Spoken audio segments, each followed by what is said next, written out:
एक भी क्लास न होने पे अपनी साली लौटाने वाले मुजफ्फरपुर के नीतीश्वर सिंह के प्रोफेसर ललन सिंह इन दिनों काफी सुर्खियों में है। उन्होंने कॉलेज में पढ़ाई नहीं होने का आरोप लगाते हुए अपनी 2 साल की सैलरी लगभग 24 लाख रुपए लौटाने की पेशकश की।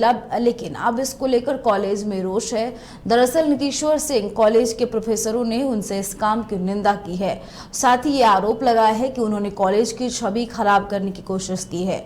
बिहार यूनिवर्सिटी टीचर एसोसिएशन ने इसको लेकर बैठक की और बूटा के सदस्यों ने बैठक के दौरान प्रोफेसर ललन कुमार के कार्यों पर बातचीत की। उन्होंने कहा कि उन्हें इस तरह के एक्शन लेने की जरूरत नहीं और साथ ही उनके एक्शन को गलत भी ठहराया।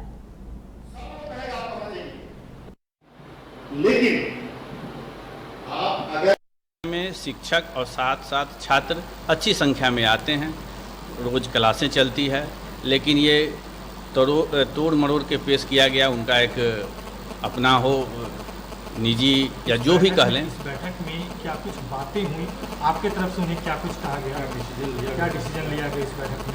हम लोगों ने बिल्कुल ये कहा है अपने यूनिट के तरफ से कि इस घटना को हम घोर निंदा करते हैं और अविलंब इसको प्रेस रिलीज करके या जिस माध्यम से हो, यह जो खबर फैलाई गई है ये भ्रामक दुष्प्रचार और किसी भी संस्था को दुष्प्रणाम करने के लिए ये मन।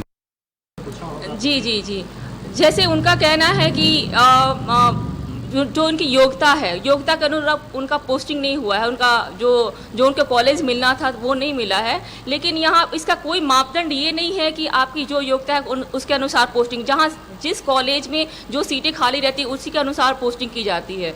तो विश्वविद्यालय के अनुसार उनकी पोस्टिंग सही जगह पे है। मैंने अपनी समस्या रखी कि क्या क्या समस्या थी और किन हालातों में, किन स्थितियों में, किन बातों को लेकर मैं विश्वविद्यालय प्रशासन के पास गया।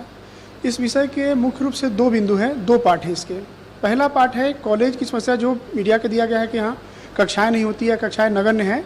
वहाँ मैंने नगण्य दिया है, लेकिन कई जगह पर छपा है कि एक भी कक्षा नहीं लिया गया है, जबकि फिर लेटर आप देख सकते हो कि एक भी कक्षा नहीं लिखा गया है, नगण्य है, लगभग शून्य है। मतलब ये कि यहाँ पर 130 बच्चे हैं, वहाँ पर 2 बच्चे आ रहे हैं, उसको नगण्य नहीं कहा जाएगा। तो इसको थोड़ा समझने की जरूरत है। दूसरा जो मुद्दा है कि हमारा जो यहाँ पर चूँकि उस तरह से कक्षाएँ नहीं हैं, और इस बात को लेकर मैं शुरू से विश्वविद्यालय प्रशासन कहता रहा हूँ कि मुझे ऐसे यहाँ पोस्टिंग किया जहाँ पर कक्षाएँ होती हो। 2 पार्ट हैं।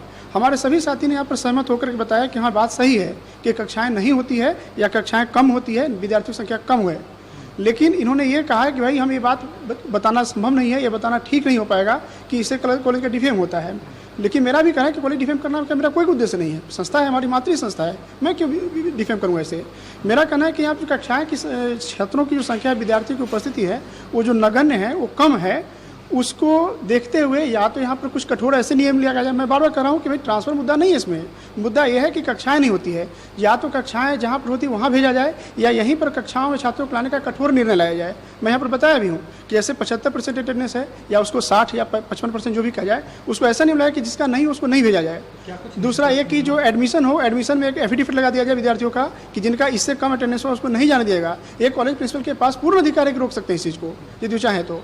तीसरा ये कि सेंट्रलाइज टाइम टेबल बनाया जाए। हमारे यहाँ सेंट्रलाइज टाइम टेबल नहीं है, और जो है भी किसी काम का नहीं है, क्योंकि क्लास जो है आपस में कोलिजन होती है। उसकी बारीकी से जांच की जाए तो क्लासेज कोलिजन होती है, उसमें कक्षा की संख्या कम है आपके पास, तो उसको देख करके तार्किक तरीके से, और 2-4 लोग बैठ के ना करें, सारे faculty, guest faculty, permanent faculty, principal साहब सब बैठ करके उसमें समय देकर समय लगेगा। उसमें एक ऐसा बनाया जिसमें क्लास रूम की जो क्षमता है देखते हुए आप क्लास की ऐसी व्यवस्था की जाए जहाँ पर क्लास सुचारू तौर पर चले। यहाँ पर यदि क्लासेज चलती हैं, यहाँ पर क्लासिक व्यवस्था ऐसी ठोस निर्णय ली जाती है जिसमें क्लासेज हो, तो मुझे कोई दिक्कत नहीं है। क्लासेज हो, क्या समस्या है, मुझे नीतीश से कोई दिक्कत नहीं है।